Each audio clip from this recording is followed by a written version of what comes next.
வணக்கம். ஓம் நமோ நாராயணா. உங்கள் activation astrologer KR Govindaraj பேசுகிறேன்.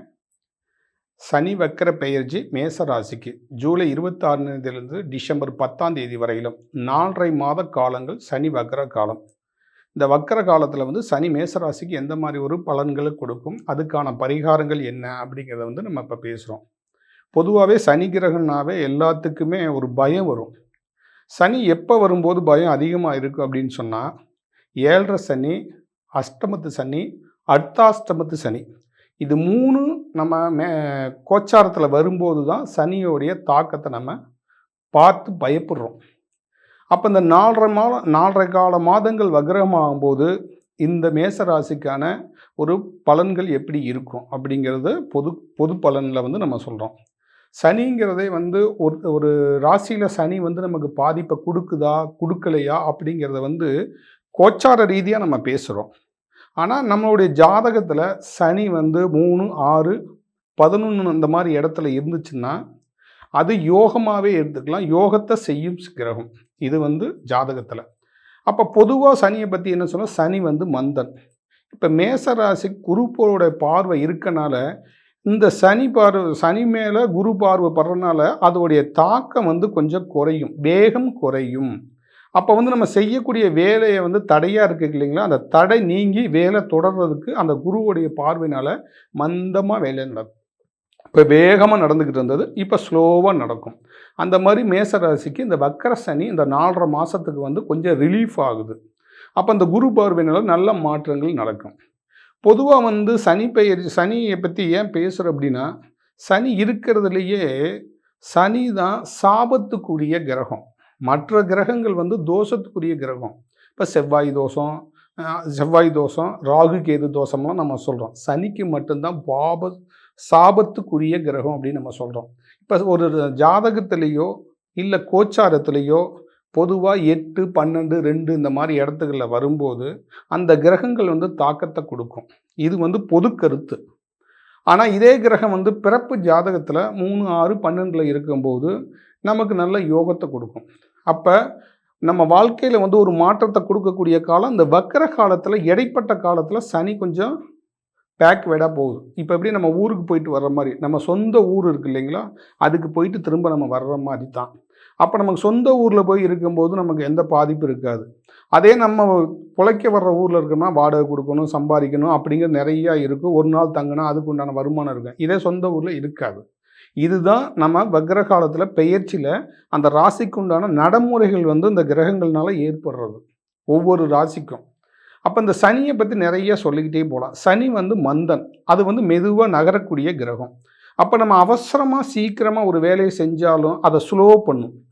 அப்போ அந்த ஸ்லோ வேகமாக அந்த வேலை தடையில்லாமல் நடக்கணும்னா நமக்கு அந்த குரு கிரகம் சப்போர்ட் பண்ணுங்க. அப்போ அந்த குரு பார்வை வரும்போது இந்த ராசியில் இருக்கிறவங்களுக்கு அந்த கிரகத்தினால கொஞ்சம் தாமதம் படுத்தினாலும் அந்த வேலை சக்ஸஸை கொடுக்கும். இப்போ சனின்னாவே கடனை ஏற்படுத்தக்கூடிய கிரகம், சண்டை சச்சரவு ஏற்படுத்தக்கூடிய, குடும்பத்தில் பிரச்சனைகள் பிரிவினைகள் ஏற்படுத்த கொடுக்கும்.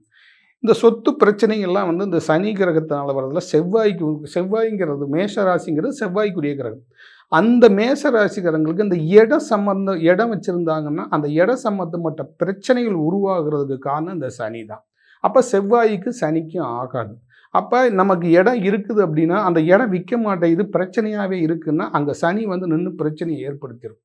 இப்போ அந்த சனி விலகி இருக்கும்போது நீங்கள் அந்த இடத்த பிரச்சனை இல்லாமல் சுமூகமாக அந்த குரு பார்வையினால் நல்லபடியாக நடந்து முடிஞ்சிடும். இதெல்லாம் அந்த கேப்பான காலத்தில் நமக்கு அந்த சனி வைக்கிற நேரத்தில் நமக்கு நல்ல விஷயங்கள் நடந்துடும். இப்போ நமக்கு கடன்கள் இருக்குது அப்படின்னா அந்த கடன்கள் அடைபடக்கூடியான வாய்ப்புகள்லாம் நமக்கு கிடைக்கும். இந்த சனின்னு எடுத்துட்டிங்கனாவே சனி கொடுப்பார், யார் தடுப்பார். அப்போ நமக்கு நடக்கக்கூடிய கிரகங்களுடைய தசையில் சனி தசையோ இல்லை சனி புத்தியோ நமக்கு நடந்தால் இந்த மேசராசிக்காரங்களுக்கு அந்த தாக்கம் இருக்கும் கண்டிப்பாக. அது இல்லை அப்படி இல்லை மற்ற திசைகள் நடந்துச்சுன்னா நமக்கு அந்த அளவுக்கு தாக்கம் இருக்காது. இதை நீங்கள் ஈஸியாக புரிஞ்சுக்கிறதுக்காக சொல்கிறேன்.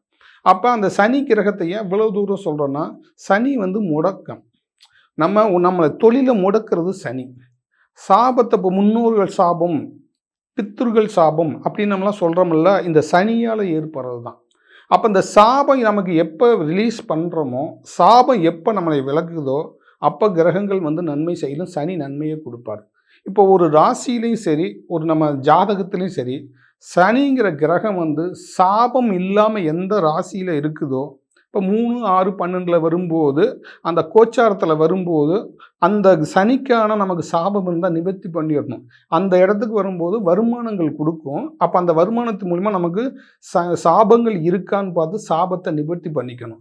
இல்லை அப்படின்னா ஒவ்வொரு ராசிலையும் கோச்சார ரீதியாகவும், இல்லை ஜாதகத்தில் தசை ரீதியாகவும், அல்லது வந்து புத்தி ரீதியாகவும் அந்த சனியின் தாக்கம் தொடரும். அப்போ நம்ம என்ன பண்ணணும்னா, நம்ம ஜாதகத்தில் வந்து சனியோட சாபம் இருக்குதா? அப்போ அந்த சாபத்துக்குரிய கிரகம் சனி. அப்போ சாபம் இருந்தால் அந்த சாபத்தை நம்ம நிவர்த்தி பண்ணிக்கணும். அப்போ அந்த சாபம் நிவர்த்தி ஆனால் தான் அந்த சனியினால் ஏற்படக்கூடிய நன்மைகள் நமக்கு கிடைக்கும்.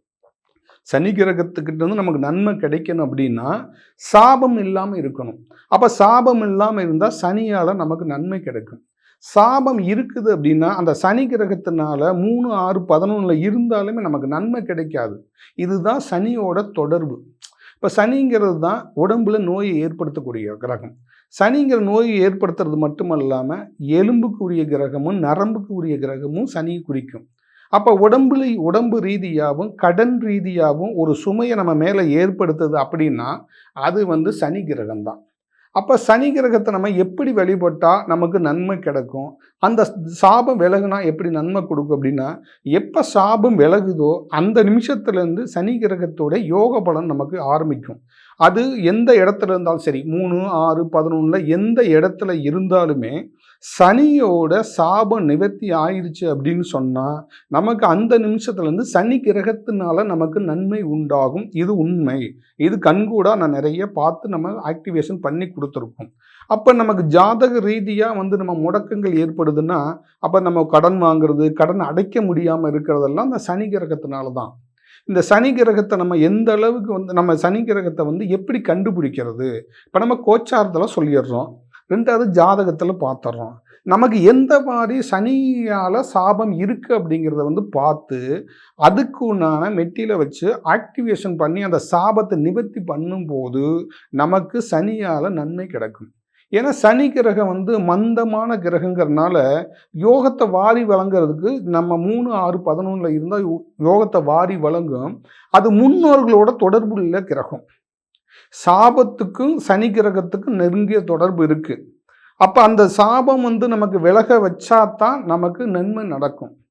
அப்போ நமக்கு மற்ற கிரக பார்வைகளே பட்டாலும், இப்போ குருவுடைய பார்வை நமக்கு வந்தாலும் அந்த சனியுடைய தாக்கம், அந்த சனி கிரகத்துடைய யோகம் நமக்கு வேலை செய்யணும்னா நமக்கு அந்த சாபம் நீங்கி இருக்கணும். ஒருத்தருடைய வாழ்க்கையில் வந்து நம்ம ஜாதகத்துலேயும் சரி, பொதுவாக ஜென்ரலாக வந்து கோச்சாரத்துலையும் சரி, சனி வந்து நல்லா பலம்னா பாசிட்டிவாக இருக்குது அப்படின்னு சொன்னால் என்றைக்கா இருந்தாலும் ஜெயிச்சிருவாங்க. அவங்களுக்கு கண்டிப்பாக அந்த வாய்ப்பை வந்து சனி கிரகம் கொடுத்துரும். ஒன்று சனி புத்தியில் கொடுக்கும், இல்லை சனி தசையில் நடக்கும், இல்லைன்னா கோச்சாரத்தில் கொடுத்துரும். அப்போ நமக்கு என்ன ஜாதகத்தில் நம்ம என்ன தெரிஞ்சுக்கணும், பொதுவாக பார்த்துக்கணும் அப்படின்னா, இந்த வக்கர சனியில் வந்து நமக்கு எந்த மாதிரியோட சாபம் நமக்கு இருக்குது அப்படிங்கிறது நம்ம தெரிஞ்சு சனியோட சாபம் இருக்குதா அப்படிங்கிறது பார்க்கணும். அப்போ மற்ற கிரகங்கள் தர ரெடியாக இருந்தாலும் இந்த சனி தான் மந்தக்காரன்னு சொல்கிறோம்ல, சனி ஸ்லோவாக போகக்கூடிய கிரகங்கள்ல இதுதான் தடுக்குது. அப்போ அந்த சனியோட உயிர் ஓட்டத்தை எப்படி கொடுக்கறது, நம்ம அந்த சாபத்தை எப்படி விளக்குறது அப்படிங்கிறத மெயினாக பார்க்கணும். அப்படி பார்க்கும்போது நமக்கு சனியால் ஏற்படக்கூடிய நன்மைகளை நம்ம ஏற்படுத்த முடியும். அப்போ நமக்கு நன்மை நடக்கணும் அப்படின்னா ஒரு கிரகம் வந்து நமக்கு பலமாக இருக்கணும். அப்போ அந்த சனி பலமாக இருக்கணும், நல்லா இருக்கணும் அப்படின்னா சனியோட சாபம் இல்லாமல் இருக்கணும். சனிக்கு சாபம் இருந்தால் அதை தொழிலை முடக்கும், நம்ம வாழ்க்கையில் முன்னேற்றத்தை தடுக்கும். மற்ற கிரகங்களுக்கு கூட அந்த அளவுக்கு வந்து தடுக்கக்கூடிய வாய்ப்பு கிடையாது. சனி கிரகத்துக்கு தான் தடுக்கும். அதனால தான் ஒவ்வொரு ராசிலையும் ஒரு சுற்று வர்றதுக்கு 30 வருஷம் ஆகுது. அதனால தான் 7.5 சனி, அர்த்தாஷ்டம சனி, அஷ்டமத்து சனி அப்படின்னு சொல்கிறோம் இல்லைங்களா? எப்பேற்பட்ட ஆளையும் கீழே விழுகக்கூடிய வைக்கக்கூடிய வாய்ப்பை வந்து சனிக்கு மட்டும்தான் உண்டு. அப்போ அந்த சனீஸ்வரன் சொல்கிறாங்கல்ல, எதுக்காக சொல்கிறான்னா அந்த ஈஸ்வர பட்டமும் வாங்கியிருக்கிறதுனால, அப்போ அந்த ஈஸ்வரனுடைய பட்டம் நமக்கு கிடைக்கிறதுக்கு அந்த சனி கிரகத்துடைய தாக்கம் நமக்கு பாசிட்டிவாக வேலை செய்யணும். அப்போ அந்த சாபம் இல்லாமல் இருக்கணும். இப்போ ஒருத்தர் பட்டம் வாங்குறாங்க அப்படின்னு சொன்னால் ஒரு வாழ்க்கையில் வந்து பட்டம் வாங்குறாங்க, அரசியலில் வந்து ஜொலிக்கிறாங்க, அரசியல்வாதியாக இருக்கிறாங்க, கோர்ட்டில் ஜட்ஜாக இருக்கிறாங்க அப்படின்னா சனி கிரகம் பவராக இருக்கும். அப்போ அவங்களுக்கெல்லாம் அந்த சனியோடைய பாசிட்டிவாக இருக்கும், சனியோட நன்மைகள் அதிகமாக இருக்கும். அதனால தான் அந்த ஜட்ஜ்மெண்ட் எழுதும்போது நம்ம கருப்பு ட்ரெஸ்ஸு போட்டு அட்வொகேட்டு வந்து கருப்பு உடை போட்டு வாதாடுறாங்க. அப்போ வாதாடியாவது ஜெயிக்கக்கூடிய வாய்ப்பை கொடுக்கறது வந்து சனி. அப்போ அந்த சனி கிரகம் ஒருத்தங்களுக்கு வந்து நல்லா இருக்குது அப்படின்னு சொன்னால் அந்த அவங்களுடைய லைஃப் ஸ்டைலு கண்டிப்பாக மாறிடும். அப்போ நம்ம என்ன பார்த்துக்கணும் அப்படின்னு சொன்னால், நம்ம ஜாதகத்தில் பொதுவாகவே நம்ம சனி கிரகம் நமக்கு வந்து தோஷம் சாபம் இல்லாமல் இருக்குதா அப்படிங்கிறத மெயினாக நம்ம பார்த்து, அந்த ஜாதக ரீதியாக சனியுடைய தாக்கமோ மற்ற கிரகங்களுடைய தோஷமோ நமக்கு ஏதாவது தடைகள் இருக்கா அப்படிங்கிறத பார்த்து அதை நம்ம சரி பண்ணிட்டோம்னா வாழ்க்கையில் நல்லா ஜெயிச்சிடலாம். எதுக்கு சனியை வந்து குறிப்பிட்டு சொல்கிறோம் அப்படின்னா, சனி கிரகம் வந்து 5, 9 பூர்வ புண்ணியத்தை குறிக்கக்கூடிய கிரகம். அவர் பார்த்து கொடுக்கும்போது மற்ற கிரகங்கள் வந்து தடுக்க முடியாது. ஏன்னா சனிக்கு வந்து சாபம் அதிகமாக ஏற்படுத்தக்கூடியதும் அதே சனி தான். அப்போ நமக்கான சாபங்கள் விலகும்போது சனியால் நன்மை நடக்கணும் அப்படின்னு சொன்னால், நம்ம ஜாதகத்தில் சாபத்தின் தாக்கம் இருக்காங்கிறத பார்த்து நம்ம அதை சரி பண்ணிக்கணும். அப்படி நம்ம ஒவ்வொரு கிரகத்தையும் நம்ம ஆய்வு பண்ணும்போது அந்த கிரகத்தினால ஏற்படக்கூடிய நன்மைகளும் தீமையாக இருந்தாலும் சரி, நன்மையாக இருந்தாலும் சரி, தீமையை விலக்கி நன்மைகளை உருவாக்குறதுக்கு கிரகங்கள் வந்து முதன்மையாக நிற்கும். அதில் வந்து சனி கிரகம் வந்து ரொம்ப முதன்மையாக இருக்கும். அப்போ நம்ம ஒவ்வொரு ஜாதகத்தை ஆய்வு பண்ணும்போது அந்த கிரகங்கள் வந்து அவங்க வாழ்க்கையில் முன்னேறாமல் இருக்கிறதுக்கு காரணம் என்ன, எதனால அந்த கிரகத்துடைய தாக்கம் இருக்குது அப்படிங்கிறத நம்ம பார்க்குறோம். அப்படி பார்க்கும்போது என்ன ஆகுதுன்னா, அந்த சனியால் பாதிப்பு இருந்தால் அதை நிவர்த்தி பண்ணிட்டோம்னா அவங்க வாழ்க்கையில் வந்து ஜெயிச்சிடுறாங்க. அது எவ்வளோ பெரிய பிரச்சனையாக இருந்தாலும் அதுலேருந்து வெளிவருவதற்கு வந்து சனி கிரகம் தான் முக்கிய பங்கு வகிக்குது ஒரு மனிதனுக்கு.